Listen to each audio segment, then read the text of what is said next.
안녕하세요. 오늘 알아볼 차량은 티볼리 2016년식 중간 등급 VX였던 차량인데요. 지금 티볼리는 계속 페이스리프트가 되면서 겨우겨우 명맥을 유지하고 있지만 이 친구가 첫 번째로 빵 터져주면서 이제 호스랄 티볼리 중자 대자 이렇게 나오게 된 건데, 아무튼 디자인은 지금 봐도 동글동글 귀엽게 생겼는데, 요거 페이스리프트 버전인 티볼리 아머는 이 하단부가 조금 더 네모나게 바뀌면서 여기 사진 나가는 것처럼 이렇게 바뀌면서 디자인이 조금 더 정리가 되었다, 그렇게 보시면 되고요. 소형 SUV란 시장을 트렉스나 QM3가 개척을 했다면 요 티볼리가 한번 빵 뛰어서 코나나 셀토스가 출시할 수 있도록 그렇게 밑바닥을 잘 다져준 그런 초석 같은 친구라 볼 수 있는데, 결국에 지금은 상품성이 많이 떨어져서 이미 풀체인지를 하고도 남았어야 됐지만 풀체인지 없이 페이스리프트로만 자꾸 연명을 하려 하니까 상품성이 계속 떨어지게 되고, 그러면서 이제 셀토스나 코나에게 밥그릇을 내주었다, 그렇게 보시면 될 것 같습니다.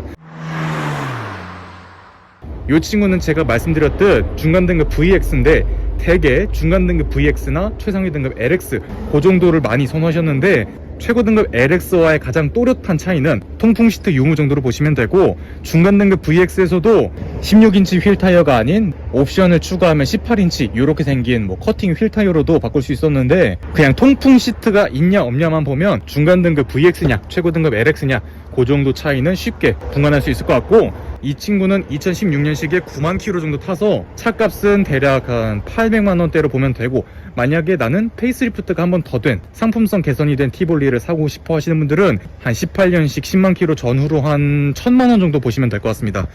티볼리가 소형 SUV고 신차값이 비싸지 않았는데 중고차값은 꽤 하네? 라고 생각이 드신다면, 내가 예를 들어서 얘를 한 800만 원 주고 샀어. 근데 5년 타고 되판다고 가정했을 때 얘 차값이 얼마나 될까요? 그래도 내가 되팔 때 400만 원 이상은 넉넉하게 받을 텐데, 그럼 결국에 1년에 100만 원도 안 주고 타는 거잖아요. 그렇기 때문에 이제부터 콘크리트 가격 굳히기가 들어가기 때문에 이 친구 중고차로 상당히 나쁘지 않다 생각이 들고요. 그리고 요게 티볼리 가솔린 모델의 엔진룸인데, 딱 보시기에도 엔진룸이 굉장히 여유롭고 MPI 엔진, 직분사인 GDI가 아닌 MPI 방식을 선택했기 때문에 장기적으로 내구성도 좋고 변속기도 아이신 6단 변속기가 들어가면서, 아무튼 서로 짝짝꿍은 좀 안 맞는 것 같아, 세팅이 아무리 생각해봐도. 근데 장기적인 내구성 면으로 봤을 때 정말 내가 차를 험하게 몰지 않는다면 문제는 크게 일어나지 않을 친구들이다, 그렇게 보시면 되고요. 지금 딱 봐도 엔진룸에 빈 공간이 굉장히 많기 때문에 열이 많이 나는 엔진은 아니지만 열이 빠지기도 쉽고, 그렇기 때문에 누유나 누수 이런 것도 다른 친구들에 비하면, 동급 다른 친구들에 비하면 정말 적은 편이라고 할 수 있을 것 같습니다. 하다못해 열이 정말 많은 친구들은 워시액통도 깨져, 냉각수통도 깨져, 다 깨지는데 이 티볼리는 그런 점이 상당히 덜하다, 그렇게 볼 수 있을 것 같고요. 이 친구 출력은 한 120마력 정도가 나오는데, 딱 수치상으로만 봤을 땐 아반떼 정도 출력이다. 근데 실제로 타보면 차가 조금 덩치가 있고 변속기가 부조화로 인해서 실체감은 아반떼보다 조금 덜하다, 그렇게 생각이 들고요. 만약에 내가 10만 킬로짜리 이걸 갖고 왔어 한다면 전 차주가 어떻게 관리했는지 다 알면 좋겠지만 잘 모르는 경우가 다반사니까 점화 플러그도 한번 보고, 엔진오일 당연히 보고, 그리고 10만 킬로가 됐기 때문에 변속기 오일 한번 봐주고, 기타 누유나 누수 봐주고, 물론 매매 상세에서 본다면 누유가 있어도 기가 막히게 잘 닦아놔서 그걸 모를 수 있어요. 그렇기 때문에 한 달 2,000킬로 안에 내가 차량을 운용 좀 해보다가 보증 수리를 받을 수 있는 곳에 가서 차를 한번 띄워보자. 물론 모든 거를 다 수리받을 수는 없지만 일정 항목 얻어 걸리면 몇십만 원 정도는 쉽게 세이브 되니까 반드시 차량을 띄워보자, 그렇게 말씀드리고 싶고, 디젤 같은 경우에는 엔진 마운트, 엔진의 진동을 잡아주는 마운트 한번 봐주시면 진동이 획기적으로 줄어들 것이고, 디젤 같은 경우 연료 필터도 봐주시면 출력이나 이런 것들도 유의미하게 좋아지니까. 이 친구 차값이 지금 800이었다 했잖아요. 그럼 취득세랑 매매상사 매도비랑 이런 거 하면 한 100얼마 나오고, 그리고 나머지 비용까지 해서 내가 800만 원의 차를 봤다면 한 1000만 원까지 예산을 생각해서 갖고 와서 요것저것 한번 살펴보고, 그리고 얘는 16인치라서 타이어 4짝 다 바꿔봤자 좋은 걸로 바꿔도 40만원 안쪽으로 세이브가 되지만, 내가 다이아몬드 커팅 휠이 달린 최상위 등급 LX부터 기본으로 들어가는 18인치 휠이 들어간 차를 갖고 왔어 한다면 타이어만 바꿔도 5, 60만원 그냥 빠져버리니까 타이어가 얼마 남았는지, 그리고 이렇게 타이어 유통기한도 있습니다. 얘 같은 경우에는 지금 깎걸로 보이는데 영상은 뒤집어 드릴게요. 17년도 17주에 만들어진 겁니다. 그러니까 타이어 유통기한이 5년이라 봤을 때 얘는 지금 7년이 다 됐기 때문에 벌써 까마득한 옛날에 지난 거죠. 이런 경우에는 고무가 경화가 돼서 이게 스레드가 남았더라도 위험할 수 있으니까 반드시 꼭 바꿔주시는 것을 권장 아닌 권고드리고 싶네요. 그럼 이제 인테리어를 한번 보도록 하겠습니다.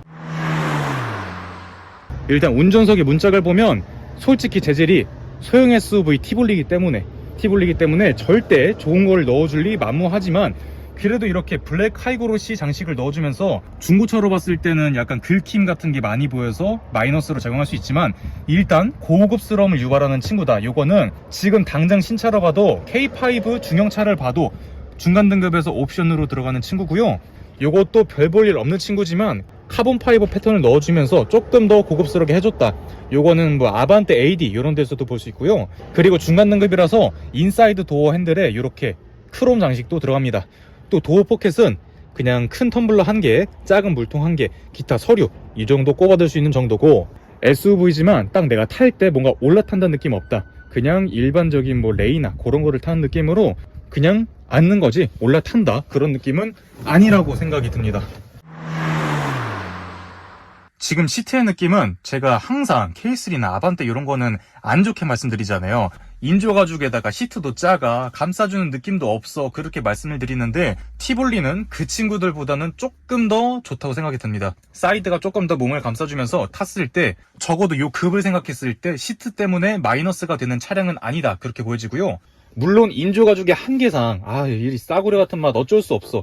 근데 티볼리니까, 렉스턴 아니고 티볼리니까 요런 거는 어쩔 수 없는 부분이다. 그리고 핸들 디자인은 아시듯 요 당시 코란도 트리스모, 코란도 스포츠, 기타 등등 다양하게 들어가던 그런 핸들 디자인인데, 안타깝게도 2016년도 차량부터는 중간 등급이어도 크루즈 컨트롤이 빠진다. 그러니까 2015년식까지만 해도 중간 등급까지만 와도 크루즈 컨트롤이 있었는데 상위 등급에서는 빠지게 된다. 만약에 내가 정말 내가 설정한 속도로 가속을 해주는 크루즈 컨트롤이 필요해 하시는 분들은 2015년식까지는 중간 등급을 보시면 되고 2016년도 이상부터는 상위 등급을 보면 된다. 물론 그거는 연식 개선할 때마다 바뀌기 때문에 자세한 건 뭐 그냥 엔카 어플에 있는 그 옵션표를 보셔도 되고, 이렇게 핸들 리모컨을 보셔도 되고, 그 정도로 보시면 될 것 같은데, 제가 엊그제도 설명을 드렸지만 확실히 핸들 디자인은 기아보다는 쌍용이 훨씬 나은 것 같다. 심지어 재질도 블랙 하이그로시 이거 별거 있어 하겠지만 요 정도 급에서 요만큼 넣어주는 거는 절대 쉽지 않은 부분인데, 그래도 디자인도 무난하고 재질적인 부분도 크롬이 살짝 없는 건 아쉽긴 한데 요 정도면 훌륭한 편이다 그렇게 말씀드리고 싶네요. 그리고 쌍용차엔 비상등을 3번 깜빡이게 할 수 있는 땡큐등이 있는데 쓰시는 분은 제가 잘 못 봐서, 아무튼 이렇게 오토라이트 컨트롤도 있고, 반대쪽에 보시면 레인 센서도 있습니다. 우적 감지 와이퍼. 요것도 중간 등급부터 기본으로 들어간다 보시면 되고요. 요 친구는 7인치 디스플레이가 들어간 친구인데 아틀란 내비가 있긴 하지만 사실상 2024년도에 봤을 땐 큰 의미는 없다. 그냥 스마트폰 거치해서 내비게이션 보시거나 안드로이드 모니터 매립해서 티맵이나 카카오 내비 그런 거 보시는 게 정신건강상 이롭다 그렇게 생각이 들고요. 여느 현대기아 차량들처럼 이렇게 간편하게 바로바로 조작을 할 수 있는 버튼이 있지만 마찬가지로 조금 시대가 지났기 때문에 거의 의미는 없는 버튼들이다. 그리고 상위 등급이 아니기 때문에 프로토 에어컨도 없는 모습이고, 열선 버튼은 하단에 이렇게 있습니다. 이렇게 조작을 하면 열선이 켜지는 방식이고, 말씀드렸다시피 통풍 시트는 상위 등급부터 들어가니까 나는 곧 죽어도 통풍 시트는 있어야 돼 하시는 분들은 LX 등급부터 보시면 된다 그렇게 보시면 될 것 같네요. 그리고 기어 노브 주변도 동시대 현대 기아차에 비해서는 더 나아가서 트랙스, QM3 그런 친구들보다 조금 더 신경을 써준 게 보인다. 이것도 플라스틱이긴 하지만 약간 그 무광 다크 크롬을 약간 첨가한 그런 느낌을 보여주고요. 블랙 하이그로시 말할 것도 없이 이것도 요만큼 써주고, 기어봉을 보더라도 똑같은 플라스틱이긴 한데 조금 더 고급스러워 보이는 그런 친구들로 들어갔다. 일단 눈으로 봤을 때 정말 싸구려여서 토를 하고 싶다 이런 기분은 들지 않습니다. 근데 아쉬운 부분은 컵홀더가 조금 작다. 이게 뚱캔인데 350ml짜리 요게 들어가면 꽉 차버리기 때문에 내가 조금 더 두꺼운 스타벅스 텀블러 이런 거 쓸 거야 하시는 분들은 연장 킷을 장착을 하셔야 된다. 그리고 사이드 브레이크는 당연히 이런 급이 있기 때문에 수동 파킹 브레이크가 들어간다. 그리고 이렇게 사이드에 레이 마냥 조금 수납함이 있는데 이렇게 선글라스나 방향제 꼽아두기는 괜찮은 것 같고요. 오른쪽에 스토리지 박스는 그냥 아반떼보다 조금 더 크다 그 느낌이고, 근데 지금 보시면 트위터 스피커가 여기 있는 것 같은데 이쪽으로 뺐으면 조금 더 자연스럽고 음향도 조금 더 좋지 않았을까 그리고 이쪽에 보시면 마찬가지로 플라스틱이긴 한데 약간 조금 더 나은 플라스틱, 소재적으로 조금 더 괜찮아 보이는 플라스틱 이렇게 들어가고요. 이 친구는 썬루프도 있는데 내가 흡연을 해 혹은 가끔이라도 문 열고 약간 더 개방감을 즐기고 싶어 하시는 분들은 요거 들어간 거 보시면 되겠지만 차값이 한 30만원 정도 올라가는 것 같다. 요거는 이렇게 수동으로 해야 되고요. 시동을 한번 켜보자면 이 계기판은 현재 다른 쌍용차들, 신차들에도 들어가는 3.5인치 단색이 들어가는데 그냥 직관성 있게 보여줄 정도만 딱 보여준다. 그 이상의 정보는 여기서 보기 힘들다. 얘는 열선 가죽 핸들이 있기 때문에 이쪽 버튼을 눌러서 활성화 해주시면 될 것 같습니다. 요즘 다른 수입 차량들은 열선을 켜도 그냥 따뜻하게 들어오는데 국산 차량들은 열선이 정말 뜨겁게 들어오기 때문에 이런 것도 좀 더 장점이라고 생각이 드네요. 그리고 제일 중요한 2열 공간 한번 봅시다.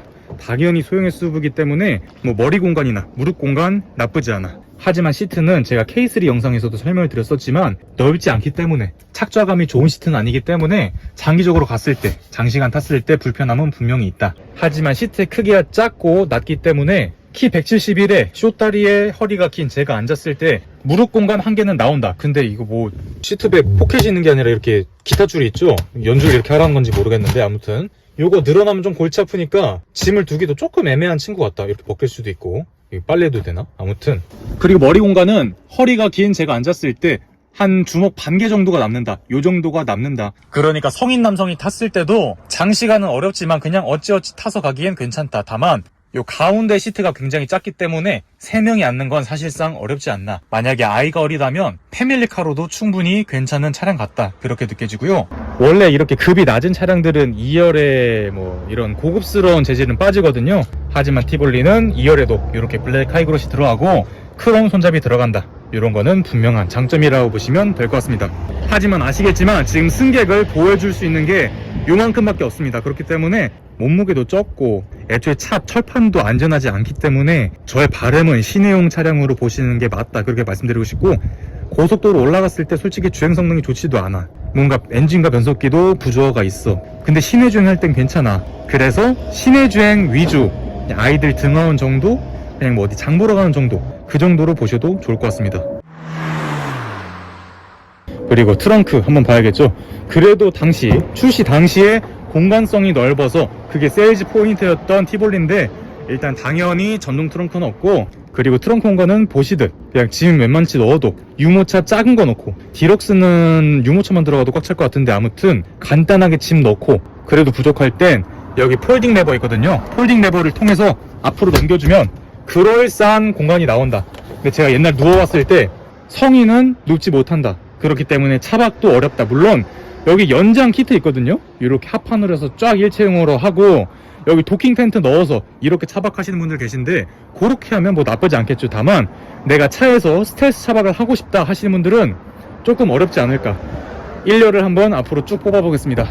1열을 앞으로 쭉 뽑으면 저 정도의 공간성이 나오는데 여기에 뭐 연장 매트를 깔더라도 여성분들은 평균적으로 괜찮을 것 같은데 남성분들은 조금 어렵지 않을까 그렇게 생각이 들고요. 하지만 내가 그냥 1열만 사용하고 2열 접어서 짐 싣고 놀러 간다 그 정도 용도로는 티볼리 솔직히 다 따져봤을 때 정말 10점 만점에 8점, 7점 정도 주고 싶은 친구입니다. 왜냐하면 제가 조금 높게 점수를 준 부분은 사회 초년생분들은 일단 차량 유지에 대해서 어려움이 없어야 돼. 이렇게 IC 변속기와 MPI 엔진 들어감으로써 큰 고장이 일단 없고 뭐 이렇다 할 누수, 누유 이런 것도 거의 없어. 그냥 내가 정말 꼬진 차를 사오지 않는 이상 기름만 넣고 타도 큰 말썽이 없는 친구야. 그렇기 때문에 저 한 손으로 잘하죠.